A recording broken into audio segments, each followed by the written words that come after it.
అంటే మీ ఫాదర్ ఒక మిలిటరీగా పనిచేశారు, అమ్మ కష్టపడి మిమ్మల్ని పెంచింది, అంటే వివిధ మిలిటరీ అంటే ఇప్పుడు ఆ ఆర్మీకి సంబంధించినటువంటి దానివల్లనే మనకి క్రమశిక్షణ, ఈ అవేర్నెస్, ఈ సోషల్ అవేర్నెస్ వచ్చింది అనుకోవచ్చు. డెఫినెట్లీ సార్, మా డాడీ చాలా కష్టపడ్డారు. ఆర్మీలో 18 years పనిచేశారు.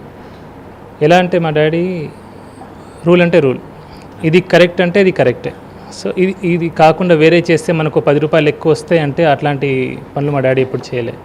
మా అమ్మ కూడా, అరే నువ్వు ఏమైనా చేయి కానీ తప్పుడు పనులు చేయకు, చాలా కష్టపడి పెంచి పెద్ద చేశాను నన్ను. ఓకే, సో అందుకే పేదవాడి కష్టం తెలిసినప్పుడు మనం కొంచెం డబ్బు రాగానే మనం అది మర్చిపోవచ్చు సార్.